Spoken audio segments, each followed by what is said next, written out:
हाँ जी, जय हिंद, वंदे मातरम, भारत माता की जय। कैसे हैं आप सभी? आशा करता हूँ बढ़िया होंगे और सहपरिवार सकुशल सर्दी का आनंद ले रहे होंगे। संडे है आज, बहुत समय बाद मैं सेशन लेकर आया हूँ।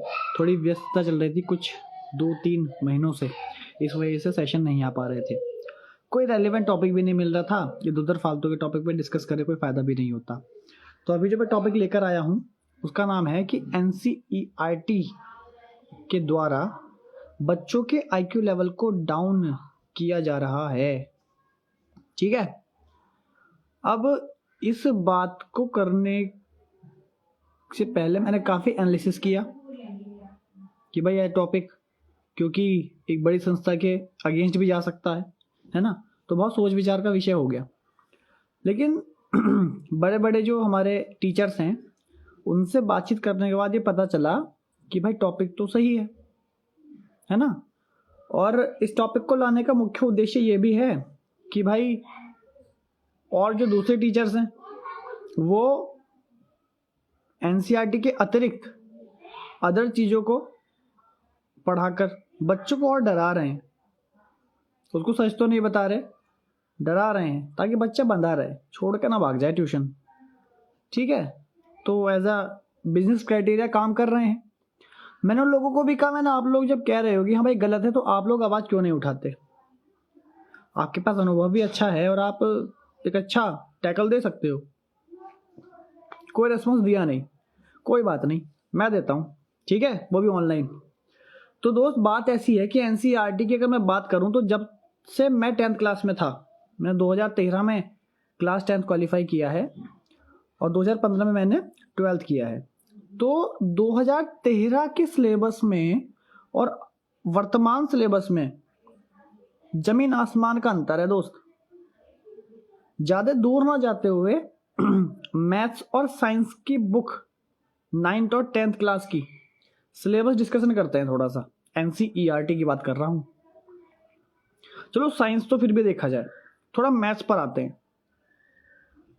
ये कम से कम 10th तक कंपलसरी होता है। हमारे टाइम में जो चैप्टर्स हुआ करते थे उनमें अच्छा खासा वेटेज हुआ करता था, क्वेश्चंस का लेवल ऑफ क्वेश्चंस आया करते थे। ठीक है जी, एक्सरसाइज एक चैप्टर में काफ़ी हुआ करती थी क्योंकि सारे चैप्टर कवर करने होते थे, सारे कंटेंट और सारे पॉइंट्स कवर करने होते थे, हर टाइप का क्वेश्चन कवर करना होता था। आज की स्थिति ये है कि इतनी मोटी किताब हुआ करती थी मैथ की, जो कि आज इतनी रह गई है, 9th में भी और 10th में भी।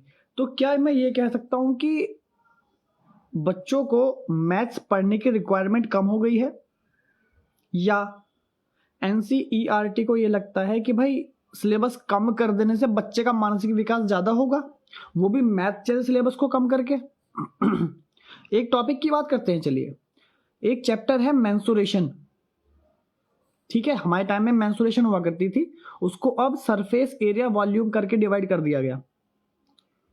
ठीक है दोस्त, कम से कम अगर मैं बात करूं तो उस एक चैप्टर में कम से कम 7 एक्सरसाइज हुआ करती थी।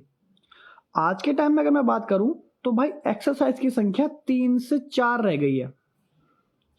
उस समय एक एक्सरसाइज में कम से कम 20 से 22 सवाल हुआ करते थे, ताकि बच्चे को ज़्यादा से ज़्यादा कॉन्सेप्ट पर कमांड हो सके, प्रैक्टिस अच्छी कर सके वो।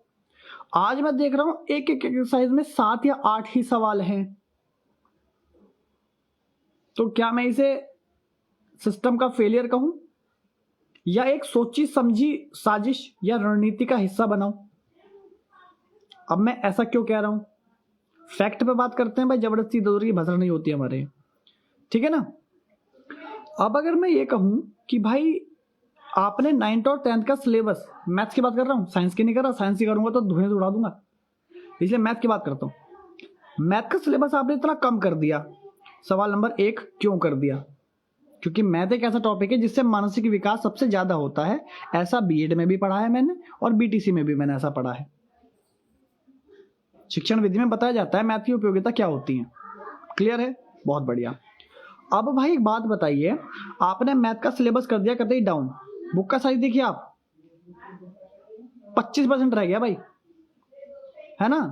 समझ आ रहे हैं? इशारा काफी है। अब आप मुझे ये बताओ, बच्चे का मानसिक विकास तो खत्म हो गया, तो according to topic IQ level down होगा या बढ़ेगा? ऑब्वियसली डाउन होगा, स्मरण शक्ति खत्म है। 9th में बेस खत्म, तो 10th वाले कॉन्सेप्ट को वो क्लियर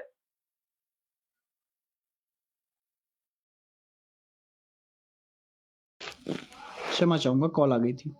तो 10th वाले कॉन्सेप्ट को वो वैसे क्लियर नहीं कर पाए क्योंकि 9th का बेस खत्म है। एक बार फिर क्षमा चाहूंगा, फिर कॉल आ गई थी। ठीक है, तो यहां जो हम देख पा रहे हैं वो कुछ ऐसा सिस्टम बनकर आया कि 9th 10th का जो बेस है वो इतना अच्छा नहीं रहेगा। अब जब बच्चा 8th से 9th क्लास में आता है तो उसको एक हाई लेवल कंटेंट देखने को मिलता है। ठीक हो गया। सेम यही कंडीशन उसके साथ 11th क्लास में होती है ना? जमीन सिखक जाती है उसके नीचे। तो ये क्या हो गया? मजे की बात, जो चीज हम 9th 10th में पढ़ते हैं उसका लगभग 10% पार्ट भी हमें 11th में नहीं मिलता है ना? कोई बात नहीं, नई चीज सीखने को मिलती है, बड़ी क्लास है ना? जीवन का स्तर बनना स्टार्ट होता है वहां से। ठीक है जी। अब अगर मैं बात कर रहा हूं किसके लिए, अब मैं बात कर रहा हूं आपके 10th लेवल की। बच्चों के पास सिलेबस नहीं है पढ़ने के लिए। ठीक है, बच्चों के पास सिलेबस नहीं है पढ़ने के लिए। सॉरी फॉर कॉल, अरे सर कोई बात नहीं, होता है। ठीक है, तो बच्चों के पास सिलेबस नहीं है पढ़ने के लिए। अब बच्चे का मानसिक डेवलपमेंट तो हो नहीं रहा। परेशान कौन? पेरेंट्स परेशान। बच्चा सोच रहा है कि यार जितना मैं सिलेबस ये है इसे तो मैं ऐसे उड़ा दूंगा। बच्चा ओवर कॉन्फिडेंट के चक्कर में गलती करता है जल्दी में, क्योंकि प्रैक्टिस तो हुई नहीं उतनी। अब समझना मैं कहाँ इसको ज्वाइन करने वाला हूं। हो सकता है सही हो, इतना बड़ा ज्ञाता तो नहीं हो, लेकिन बहुत कुछ समझना आ गया यार। अब मेरे भाई 9th 10th का बेस में एनसीईआरटी तो खत्म है ही नहीं। अब जो पढ़ने वाला बच्चा है वो शिफ्ट होता है आर.एस. अग्रवाल की पुस्तक और एस चंद की पुस्तक की ओर, जो कि अच्छी महंगी किताबें हैं। प्राइवेट बुक है, महंगी होगी, सस्ती नहीं होती, सबको पता है। और एक अच्छा लेवल रखती है क्वेश्चंस के लेवल पे। एक एक एक्सरसाइज में कम से कम भी नहीं तो 50-60 क्वेश्चन होते हैं। बच्चे की इतनी बढ़िया प्रैक्टिस हो जाती है कि हाँ वाकई में कुछ होता है। ये काम पहले एनसीईआरटी कर रही थी। अब या तो एनसीईआरटी ने किसी प्राइवेट संस्था से कोलैप्स करा, या तुम सिलेबस घटा लो ताकि हमारा सिलेबस बिक सके। एक पॉइंट हो सकता है ये। ठीक है, दूसरा पॉइंट, अगर ऐसा नहीं है तो यहां पर सरकार का फेलियर मैं कहूंगा। ठीक है, क्यों कहूंगा? क्योंकि भाई 9th 10th में बच्चे का बेस खत्म हो गया। अगर वो एनसीईआरटी पर काम करता है, 11th क्लास में वो आता है, उसकी समझ में कुछ नहीं आता है। 12th में वो आता है, उसकी समझ में कुछ नहीं आता है। 2 साल उसके ये खराब हो गए, 11th और 12th के। अब बच्चे के माइंड में मेकअप होता है 11th 12th करते करते टीचर्स डाल देते हैं कि बेटा तू तो आईआईटी लायक बालक है, तू तो नीट लायक बालक है। अबे भाई उसका बेस ही खत्म है, वो कैसे नीट और आईआईटी क्वालिफाई करेगा? फिर उसके माइंड में घंटी बजती है, दिल्ली चलो कोचिंग करेंगे, बड़ी संस्था में जाएंगे कोचिंग करेंगे। भाई जो काम तू 11th 12th में कर सकता था उसके लिए घर वालों के 4-5 लाख रुपए क्यों लगवाएगा भाई अब तू कोचिंग जाके? ये बता। टीचर से गाइडेंस ले लेता तो काम हो जाता, लेकिन टीचर गाइडेंस क्यों देंगे? उनको तो बच्चा पढ़ के रखना 4 साल, 9th 10th 11th 12th।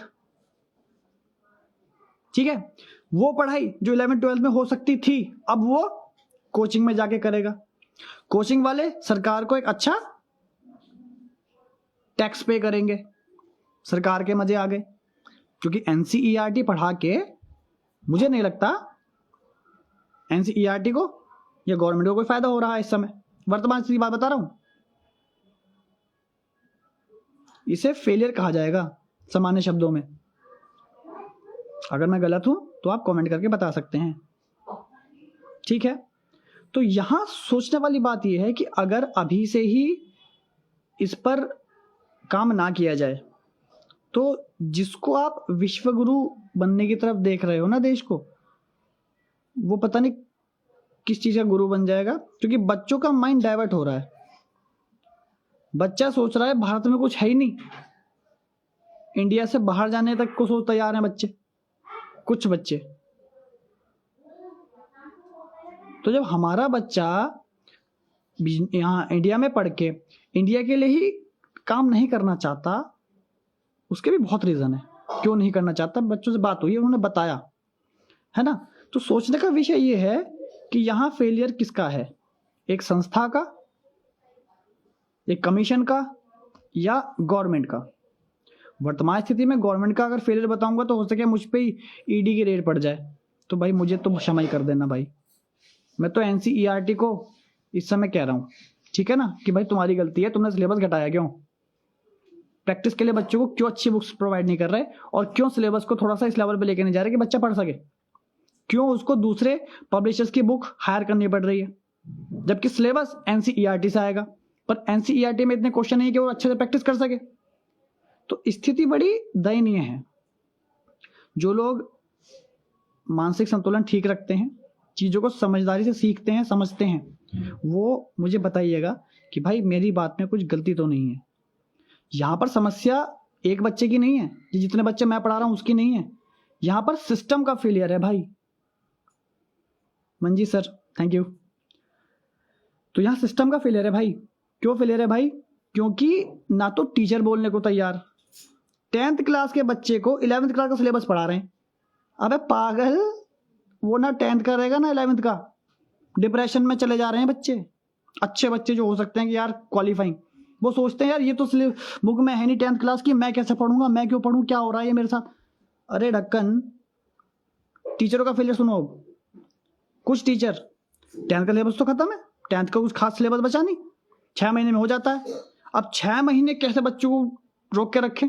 तो 11th का कि हम तुम्हारा 11th का बेस तैयार कर रहे हैं। अबे बोर्ड है भाई बच्चे का, 11th को छोड़ो, पहले 10th तो अच्छे से करा दो उसकी। तुम्हारे पास मैथ और साइंस के अलावा कोई सब्जेक्ट नहीं है, टीचर हायर कर लो, हिंदी अच्छा कराओ, इंग्लिश अच्छा कराओ, एसएसटी अच्छा कराओ, आईटी अच्छा कराओ, एआई अच्छा कराओ। खर्चा करना पड़ेगा दोस्त। उन टीचरों को कह रहा हूं जो ज्यादा लाड साहब समझ रहे हैं अपने आप को आजकल के। क्लियर है? ऐसे ऐसे क्वेश्चन डाल के देते हैं बच्चों को वर्कशीट में, कभी बोर्ड में नहीं आए ऐसे क्वेश्चन। क्या कहना चाह रहे हो? बच्चा परेशान है, बच्चा सोच रहा है यार अगर उसके ऊपर एक हैप डाल दिया कि भाई अगर तेरे नंबर इतने से कम आए ना, मैं तुझे कोचिंग से बाहर निकाल दूंगा। बच्चे के मन में डर, क्योंकि भाई अगर मुझे कोचिंग से बाहर निकाल दिया मेरी बेइज्जती हो जाएगी मेरे फ्रेंड्स के सामने, मैं आत्महत्या कर लूंगा। ओ भाई तुम्हारी वजह से वाला ने आत्महत्या कर ली, तो तू जिम्मेदार होगा क्या भाई? ये बता। स्पष्ट कह रहा हूं मैं, स्पष्ट। टीचर भी गलती कर रहे हैं यहाँ, और जो सही बोल दे, बच्चे के हित में बात कर दे टीचर, उसको कहते हैं इसको कुछ नहीं आता। तो आओ कभी, ऐसी बात है तो, नहीं आता तो बताते हैं क्या आता है क्या नहीं। ठीक है दोस्त, खैर कोई बात नहीं, वो अपनी अपनी व्यक्तिगत विचारधारा, अपना अपना सोच है कि हम दूसरे के बच्चों को अपना बच्चा समझ के पढ़ा रहे हैं या क्या कर रहे हैं। बहरहाल एनसीईआरटी से मेरा अनुरोध है कि भैया अपने पुराने ढर्रे पर आओ, अच्छा कंटेंट दो भाई, किताब को मरावा मत बनाओ, किताब को थोड़ा लेवल दो। बच्चा नहीं डरेगा, डर तो आज भी रहा बच्चा, जिसको पढ़ना नहीं ना उसके लिए इतना सिलेबस भी ऐसा है, ऐसा तो इतना कैसे होगा। ओ भाई तू बेवकूफ है अगर ऐसा सोचता है तो समझदार बनिए। और मेरा पेरेंट्स से भी अनुरोध है कि देखिए कि बच्चा कर क्या रहा आपका, डिप्रेशन में तो नहीं जा रहा बेचारा टीचर्स के चक्कर में, बंद के तो नहीं रह गया, उसको पता भी है क्या वो कर क्या रहा है, क्या उसको करना चाहिए। ठीक है, तो ये मेरे टॉपिक की आज की फुल एक्सप्लेनेशन थी, व्हाई आई एम सैड या व्हाई आई एम सेइंग कि एनसीईआरटी के द्वारा आईक्यू जो है बच्चों का वो डाउन किया जा रहा है। क्लियर है? आशा करता हूं मैं अपने विचार आपके सामने स्पष्ट रूप से रख पाया हूँगा। काफ़ी दिन से मैं थोड़ा सा बिजी था, कोई टॉपिक पर डिस्कशन हो नहीं पा रहा था, तो कुछ लोगों को लगा सब खत्म, अभी इतनी जल्दी क्या है, अभी तो मैंने स्टार्ट किया है। ठीक है ना बॉस? तो थैंक्स फॉर वॉचिंग। जय हिंद, वंदे मातरम, भारत माता की जय। किसी बात को अगर बुरी लगी हो दिल पे मत लेना यार, और दिल पे ले भी लोगे तो मेरा क्या चला जाएगा। आ जाओ फेस टू फेस बात करते हैं फिर बैठ के, मैं तो वैसे ही तैयार रहता हूँ पॉडकास्ट के लिए। Thanks for watching. जय हिंद, वंदे मातरम, भारत माता की जय।